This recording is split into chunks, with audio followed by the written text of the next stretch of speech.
আজকের ভিডিওটা কোনো নিট জার্নি নিয়ে নয়, বা নিট কি করে ক্র্যাক করবে বা নিট ইউজি কি করে ক্র্যাক করবে ওটা নিয়ে নয়। আজকের আমাদের যে ভিডিওটা, এটা সম্পূর্ণভাবে নিট ক্র্যাক করার পর মেডিকেল কলেজে এমবিবিএস কোর্সে কিভাবে তোমার লাইফস্টাইল হবে, কিভাবে তুমি কাটাবে, কিভাবে পড়াশোনা করবে, কি করে এক্সাম ফেয়ারকে তুমি ওভারকাম করবে, অথবা তুমি যদি অনার্স পেতে চাও অথবা রানিং এ নিট পিজি ক্র্যাক করতে চাও, সবকিছুরই একসঙ্গে সমন্বয় আজকে থাকবে। সুতরাং নিট ইউজির আজকে ট্রিক্স নিয়ে আলোচনা হলেও নিট পিজি নিয়ে অবশ্যই হবে। আমার সঙ্গে আজকে যে আছে তার নাম অঙ্কনাদি, one of my coolest senior. NEET PG running এ ক্র্যাক করেছে উইথ 3,500 র্যাঙ্ক। হ্যাঁ, এখান থেকে একটা জার্নিও তোমরা জানতে পারবে। যারা ভেবেছো যে নিট ইউজিতে আমাদের 20,000, 21,000 বা 30,000 র্যাঙ্ক হয়েছে, আমরা পেরিফেরাল মেডিকেল কলেজে পড়ছি, আমরা কি কলকাতার কোনো টপ মোস্ট মেডিকেল কলেজে বা খুব ভালো ব্রাঞ্চ কি নিতে পারবো নিট পিজিতে? দিদি কিন্তু তার একটা প্রকৃষ্ট উদাহরণ। দিদি নিট ইউজিতে 21,000 র্যাঙ্ক করেছিল রানিং এতে, এবং পেরিফেরাল কলেজ কলকাতা থেকে যেগুলো দূরে তুলনামূলক ধরা হয় সেখান থেকে এমবিবিএস করেছে। তবে নিট পিজিতে তার রানিং এতেই র্যাঙ্ক 3,500। তো ওয়েলকাম দিদি। Thank you so much, thank you এত ভালো একটা ইন্ট্রোডাকশনের জন্য।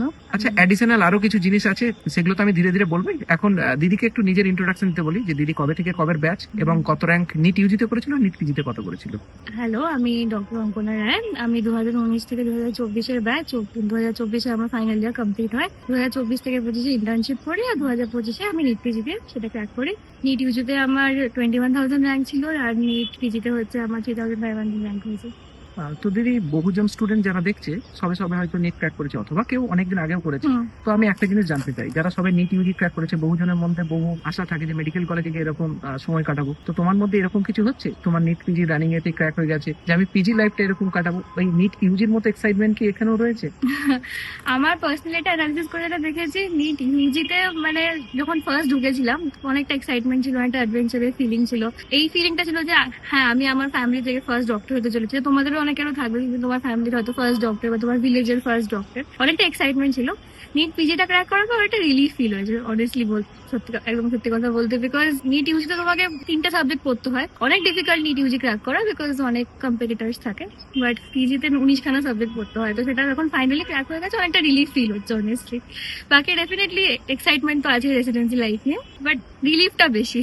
আচ্ছা, এবার আমরা আসি নিট ইউজির লাইফ নিয়ে। তুমি যখন তোমার নিট ইউজি লাইফ শুরু করেছো, সেই রিলেটেড আমরা অভিজ্ঞতার উপরেই চলবো।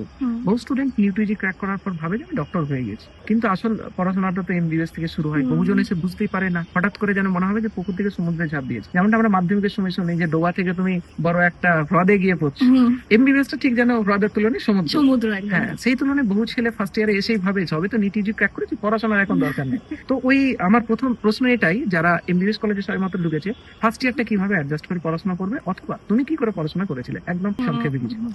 নিট ইউজি তুমি যখন ক্র্যাক করে আসবে, অনেকের অনেক এক্সাইটমেন্ট থাকবে, মনে হবে যে বাহ, এবার তো আমি রিল্যাক্স করতে পারবো। বাট সেখানেই অনেকে একটুখানি ভুল দিকে চলে যায়, এনজয় করতে শুরু করে দেয়। তো তোমাকে ফার্স্ট ইয়ারেও পড়তে হবে প্রথম থেকে। আর আরেকটাও, ফার্স্ট ইয়ারের সিলেবাস অনেকটা মানে তোমার কাছে বড় লাগবে, বিকজ অ্যানাটমি, বায়োকেমিস্ট্রি, ফিজিওলজি তিনটেই খুব বড় বড়, খুব নতুন সাবজেক্ট। সো প্রথম থেকেই আমি বলবো যে একটুখানি পড়াশোনার দিকেও মন রেখো, পুরোপুরি ডিস্ট্রাক্টেড হয়ে যাও না। মেডিকেল কলেজে অনেক নতুন নতুন জিনিস দেখতে পাবে, ফেস্ট, সিনিয়র্স, নতুন বন্ধু, নতুন সবকিছু। বাট পুরোপুরি ডিস্ট্রাক্টেড হয়ে না। ডেফিনেটলি চেষ্টা করো রোজ 1 থেকে 2 ঘন্টা করে পড়ার, তাহলেই মানে ঠিক থাকবে সবই। সব থেকে প্রথম জিনিস যেটা মেডিকেল কলেজে দেখতে হবে, সেটা হচ্ছে বাঁধন ছাড়া পরিবেশ। বাড়িতে আর থাকা হয় না, সবাই যেন এক প্রকার ছেড়ে দিয়েছে, নিট ক্র্যাক করে যে কলেজে চলে গেছে, এবার নিজের মতো লাইফটা এনজয় করুক। এই বিষয়ে কিন্তু বহুজন গা ভাসিয়ে এমন দেয় যে তারা একদম সেলফ স্টাডি করেন। এমবিবিএস এর রেজাল্ট করার ক্ষেত্রে দেখা গিয়েছে যে বহুজনকে ভালো রকম সেলফ স্টাডি করতে হয় না, কিন্তু ভালো রেজাল্ট হয় না। অঙ্কনা দিয়ে আমার সঙ্গে আছে one of the special person, কারণ তার এমবিবিএস লাইফে টোটাল 14টা সাবজেক্টের মধ্যে 10টাতে অনার্স আছে। সুতরাং কিভাবে কোন সাবজেক্ট পড়তে হবে সেগুলো নিয়ে আমরা আলোচনা করবো। One of the most important, যেটা দিদি অল্প সংক্ষেপে বললো, ওটাকে একটু আমি ইলাবোরেট করার জন্য বলবো, যে যখন এমবিবিএস এর ক্লাস চলে মোটামুটি সকাল 9টা থেকে শুরু হয়, ম্যাক্সিমাম কলেজেতেই প্রায় 3টে-4টে পর্যন্ত প্র্যাকটিক্যাল ক্লাস মিলিয়ে চলে। তারপরে স্টুডেন্টরা টায়ার্ড হয়ে যায়, রাত্রেবেলায় বহু জায়গাতে কেউ ঘুরতে চলে যায়, সময়টা ওইভাবে নষ্ট হয়ে যায়। তো সেই জায়গা থেকে অনার্স পাওয়ার জন্য বা মিনিমাম পাস করার জন্য সেলফ স্টাডি রাত্রেবেলাটাই সময় পায়। তো কতক্ষণ পড়াশোনা করা উচিত? এটা definitely person to person vary করে যে কে কতক্ষণ পড়বে। বাট আমি বলবো মানে ডেইলি অ্যাটলিস্ট চেষ্টা করা উচিত 1 থেকে 2 ঘন্টা বা মিনিমাম পড়ার।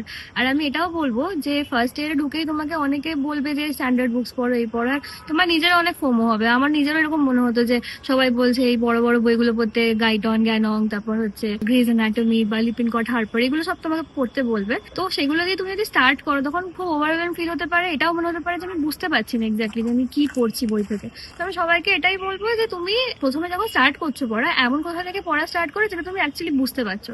সেটা যদি টেক্সট বুক হয়, ফিজিওলজি থেকে ডিপি হলো বা বায়োকেমিস্ট্রি সত্যনারায়ণ, যেটা তুমি ভালোভাবে বুঝতে পারছো সেখান থেকেই পড়া স্টার্ট করো, আর রোজ একটু একটু করে পড়ো, তাহলেই ডেফিনেটলি অনার্সও পসিবল, সবকিছুই পসিবল। কনসিস্টেন্সি প্লাস যেখান থেকে তুমি বুঝতে পারছো সেখান থেকে ভালো করে পড়ে নিজের কনসেপ্টটা ক্লিয়ার করো। আচ্ছা, বহুজন হয়তো ভাবছো সিরিয়াস হয়ে গেছে, আমরা শুধু পড়াশোনা নিয়ে কেন আলোচনা করছি। এবার একটু লাইট মোডে যাই। সেটা হচ্ছে মেডিকেল কলেজে মানুষ ঢুকলেই একটা যেন ওই যে বার্ডেন থাকে যে এক্সাম ক্র্যাক করতে হবে, ওটা আগামী 4 বছরের জন্য শেষ, আর 1 বছর ইন্টার্নশিপ, তখন তো টাকা পাবো, ঘুরে বেড়াবো। তো এই সময় লাইফও বহুজনকে এনজয় করতে দেখা যায়, সেই সঙ্গে পড়াশোনাও করে। যেমন তোমাকে দেখেছি, তুমি কলেজ লাইফও এনজয় করেছো আবার পড়াশোনাও করেছো। তো সেই জায়গা থেকে হাউ টু ব্যালেন্স, মানে কলেজে এনজয়টা কি রকম লেভেল পর্যন্ত করবে? হ্যাঁ, ব্যালেন্স তো আমি মনে করি খুবই ইম্পর্টেন্ট। তুমি 3 রকমের স্টুডেন্ট দেখতে পাই, আমরা সবাই দেখতে পাই। একটা দ্বারা প্রথম থেকেই জানে কি করে ব্যালেন্স করতে হয়, আরেকটা ক্যাটাগরি লোক আছে যারা ভাবে যে আমি এখন থেকে খুব ভালোভাবে পড়বো, নীতির জন্য পড়বো, কিচ্ছু মানে বেরোবো না বন্ধুদের সাথে। আমি বলবো এই ক্যাটাগরিতে এই জিনিসটা করো না, বিকজ আমার সত্যি বলতে আমি অ্যানাটমি বা বায়োকেমিস্ট্রিতে কত মার্কস পেয়েছিলাম আমার কিচ্ছু মনে নেই, বাট আমি যে ফার্স্ট ইয়ারে কতবার ব্যাডমিন্টন খেলতে গেছি, কতবার ব্যাডমিন্টন খেলতে গিয়ে পড়ে গেছি, বা বন্ধুদের সাথে খেতে গেছি, গিটার বাজিয়েছি, এগুলো সব মনে আছে। তো সেই মেমোরিজ গুলো খুব ইম্পর্টেন্ট, কারণ তোমার এই জীবনের 4টে যে বছর, এটা কখনো ফেরত আসছে না। তো ফার্স্ট ক্যাটাগরি স্টুডেন্ট জন্য সেটাই বলবো, ডেফিনেটলি এনজয় করো। আর যারা পুরোপুরি ডিস্ট্রাক্টেড হয়ে যাও, সারাক্ষণই রোজ রাতেই মানে পার্টি করছি বা বেরিয়ে যাচ্ছি, তাদেরকেও আমি বলবো দেখো তোমার এনার্জিটা তুমি যখন ওখানে ইনভেস্ট করছো, কিছুটা নিজের ফিউচারের বলে তোমাকে ভাবতে হবে, because at the end of the day তোমরা সবাই ডক্টর হতে চলেছো, সেটা বিশাল বড় রেসপন্সিবিলিটি। একটা পেশেন্টের পুরো যে তার কিরকম প্রগনোসিস হবে, তার লাইফ এন্ড ডেথ সিচুয়েশনে তোমাকে অনেক সময় তুমি ইন্টারভেনশন সেখানে, তো সেই রেসপন্সিবিলিটিটা একটু একটু করে আস্তে আস্তে, বাট ডেফিনেটলি সেটার জন্য পড়াশোনাটাও করতে হবে। দুটো ব্যালেন্স করে চলা ডেফিনেটলি খুবই ইজি। জাস্ট তোমাকে মাথায় দুটো জিনিসই রাখতে হবে, যে আমি একটু এনজয়ও করবো আবার পড়াশোনাও করবো, আর যখন যেটা করছি সেটা লিভ ইন দ্য প্রেজেন্ট একদম। মানে পড়াশোনা করলে সেটার কথাই ভাববো। এটা আমার মানে অনেক সময় হতো, নিজে যখন মানে পড়াশোনা করতে বসেছি তখন মনে হচ্ছে যে একটুখানি ওদের সাথে বেরোলে ভালো হতো বা কিছু, সেটা করো না, কারণ সেটা করলে দেখবে পড়াশোনাটাও মন দিয়ে হচ্ছে না, বা বাইরে বেরিয়ে তখন মনে হচ্ছে যে পড়াশোনা করলে ভালো হতো, তখন সেটাও এনজয় করতে পারছি না। যখন যেটা করছি সেটা নিজে এনজয়। আচ্ছা, যখন এই বললে যে ওদের সঙ্গে বেড়াতে গেলে ভালো হতো, এই নিয়ে আমার নেক্সট কোশ্চেনটা, বহুজন যখন নিটের প্রিপারেশন নেই তখন ফ্রেন্ড জোন থেকে নিজেকে দূরে করে দেয়, তখন ভাবে তাই বন্ধুত্ব এখন 2 বছরের জন্য থাক, আমি এখন নিটের জন্য পড়াশোনা করি। আর বহুজন ছেড়েও দেয় বন্ধুদের সঙ্গে ঘুরে বেড়ানো, আর না হলে নিট ক্র্যাক হয়তো হয় না।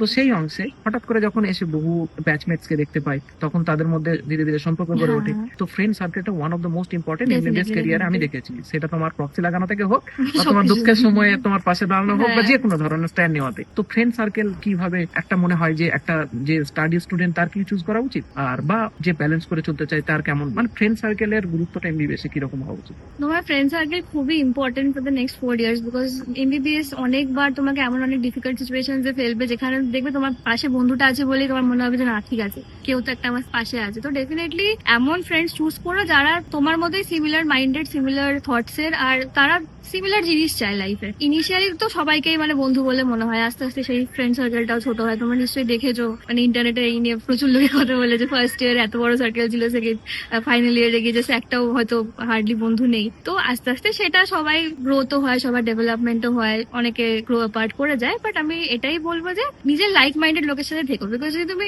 অন্য মাইন্ডেড লোকের সাথে থাকো তাহলে তুমি আস্তে আস্তে তাদের মতোই হয়ে যাবে। সেটা অনেক সময় একটা নেগেটিভ ইনফ্লুয়েন্স ফেলতে পারে তোমার লাইফের উপর। তো আমি ওটাই বলবো যে যদি ওরকম স্টাডি মাইন্ডেড হও, তাহলে এমন কারোর সাথে থাকো যে অলসো ওরকম স্টাডি মাইন্ডেড, আর সে নিজেও ইমপ্রুভমেন্ট করতে চায়, তোমারও ইমপ্রুভমেন্ট চায়। এটা খুব ইম্পর্টেন্ট, যে তোমারও ভালো দেখতে চায়, তুমিও তার ভালো দেখতে চায়, এরকম কারোর সাথেই মানে ফ্রেন্ডশিপ করা। আর আসলে ফ্রেন্ডশিপ সত্যি কথা বলতে গেলে এমবিবিএস এ বোঝে যে ইন্টার্নশিপে গিয়ে তোমরা যখন একসঙ্গে কাজ করবে, ওয়ার্কলোড থাকবে, কতটা তোমাকে সে হেল্প করছে, তুমি কতটা তাকে হেল্প করছো, তোমার কোনোদিন শরীর খারাপ, সে তোমার কাজ নিচ্ছে কিনা। আর এখানে পিএনপিসি প্রচুর হয়, তুমি হয়তো সঠিক কাজ করছো, বহুজন দাদার কাছে ক্রেডিট নিতে গিয়ে দেখা যাবে তোমার দুর্নাম করছে। এই জিনিসটা একদম এমবিবিএস এর ক্ষেত্রে খুব কমন। তো আসল বন্ধুত্ব ইন্টার্নশিপে চেনা যায়। তো ইন্টার্নশিপের বন্ধুত্ব তো আলাদা জিনিস, সেটা ওয়ার্ক এনভায়রনমেন্টের উপর নির্ভর করে। তো মেডিকেল কলেজে কিছু রেখো যেন তোমাকে মিনিমাম সাপোর্ট দিতে পারে। যদি এরপর ওই জিনিসটাতে আসি, কলেজে এসে সবাই প্রথম ভাবে আমাকে একটা রিলেশনশিপ পাকা করতে হবে, কারণ রিলেশনশিপ বিনা জানে এমবিবিএস লাইফ চলে না। লোকজন এরকমটা ভাবে, নাকি ছেলে মেয়ে দুজনেই অপরিচিত ভাবে যে সব হয়তো সেট হয়ে গেছে, আমি ফাঁকা থেকে যাবো। তো এই ক্ষেত্রে এমবিবিএস পড়ার সময় রিলেশনশিপটা কিভাবে মেনটেন করতে হবে, যদি কেউ করে, যদি না করে তার তো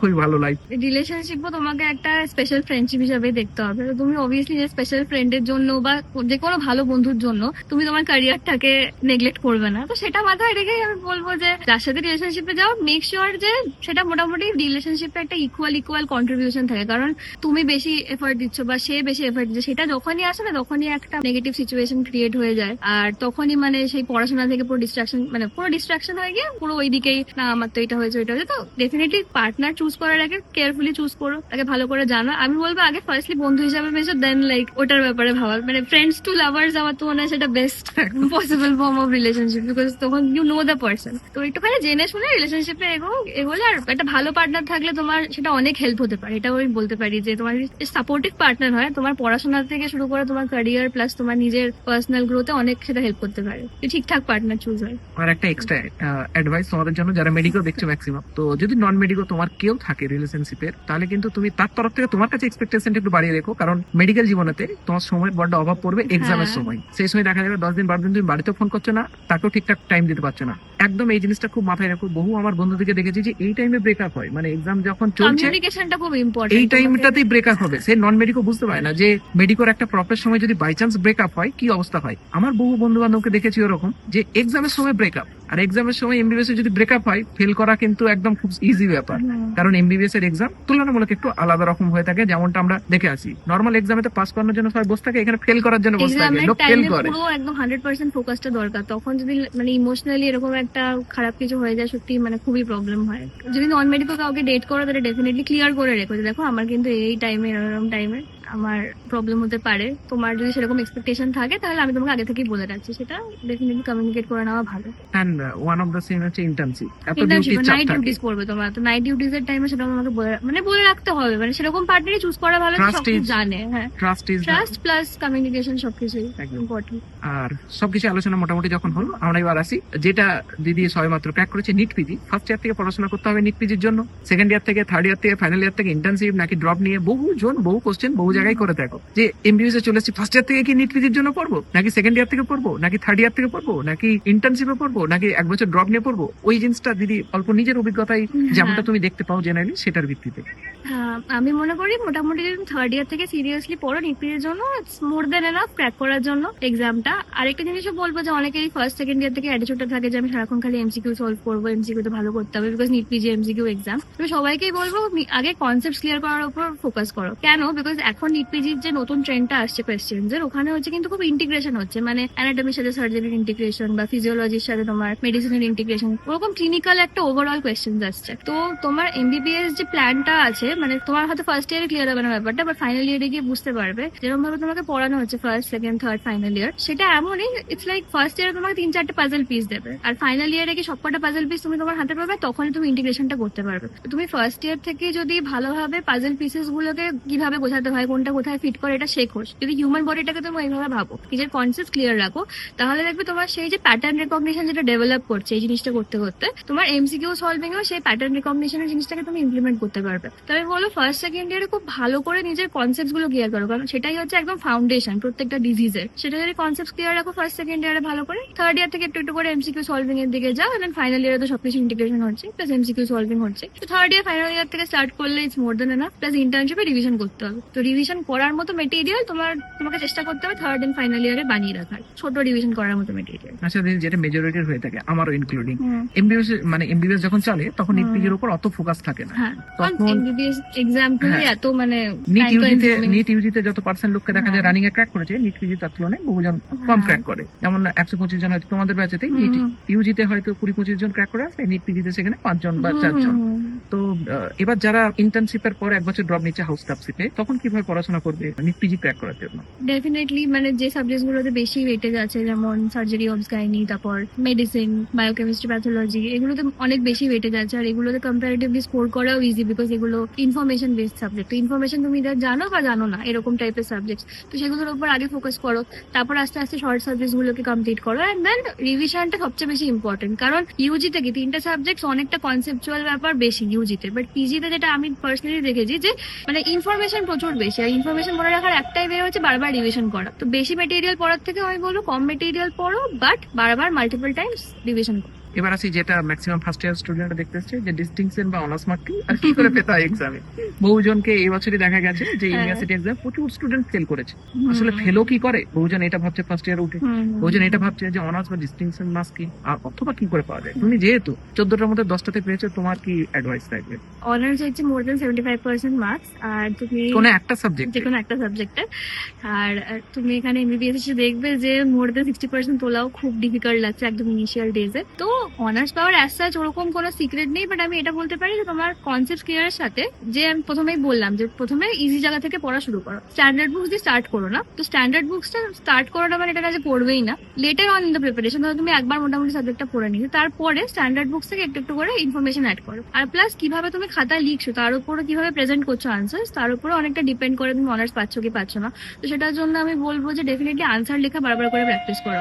তুমি যদি নিজের মাইন্ডের মধ্যে জানো যে এইভাবেই আনসারটাকে লিখবো, তাহলে তুমি যখন সেটা কোয়েশ্চেনে পাবে তখন তুমি তাড়াতাড়ি আনসারটা লিখে ফেলতে পারবে, তোমার টাইম সেভ হবে কোয়েশ্চেনে, কারণ টাইমটাও বিশাল ইম্পর্টেন্ট যে কোনো এমবি এক্সামের টাইমে। তো আনসার লেখা প্র্যাকটিস করো, ডায়াগ্রামস আঁকো, ডায়াগ্রামস টিচার্স লিখতে খুব পছন্দ করে, ডায়াগ্রামস ফ্লোচার্টস। আর ভাইভাতে যখন তুমি যাবে কনফিডেন্টলি একদম গিয়ে আনসার করো, কারণ ভাইভাটাও একটা বিশাল মানে বড় পার্ট এমবিবিএস এক্সাম, যে 200 মার্কস থাকে হচ্ছে আমাদের থিওরি পেপারে, আর 100 মার্কস থাকে হচ্ছে প্র্যাকটিক্যালে। তো ওখানে প্রায় 40 মার্কস ভাইভাতে থাকবে। তো সেখানেও মানে ভালো করে কনফিডেন্টলি গিয়ে আনসার করবো, তাহলেই মানে বাকিটা তো টিচারের উপর ডিপেন্ড করে, তুমি তোমার বেস্ট এফর্ট জাস্ট এটাই আমি বলবো। তাও দিদি যদি 2-4টা প্র্যাকটিক্যালের হ্যাঁ ভাইবার যদি কিছু এমন কিছু তোমার অভিজ্ঞতা শেয়ার করতে চাও যে এই গুণগুলো একদম প্র্যাকটিক্যালে গিয়ে করবে না।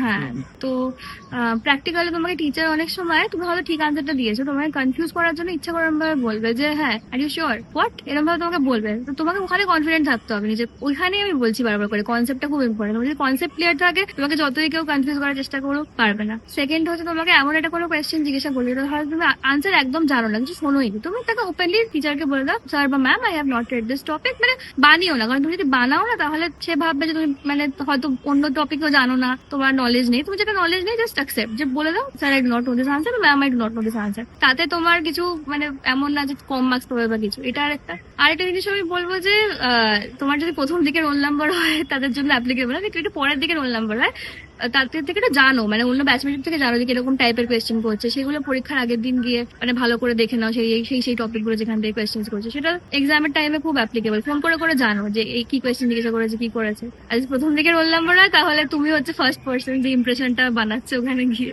আর একটা জিনিস একদম প্যানিক করো না, প্যানিক করো না। হ্যাঁ, ভাইভাতে বহু মানুষকে দেখা যায় যে প্যানিক হয়ে গেছে, সব ভুলে গেছে। স্যাররা ওখানে গিয়ে অনেকটা টাইম দেয় যে তুমি ঠান্ডা হও তারপরে বলো, তুমি যেগুলো জানো সেগুলোকেই বলো, এমন কিছু ভুল অ্যান্সার দিও না সেটার উপর কনফিডেন্স সব আগে বেড়ে না চলে যাও, কেন স্যাররা চাই যে এটা থেকে ভুল থেকে শুরু করে তুমি কোন দিকে যাচ্ছ দেখি।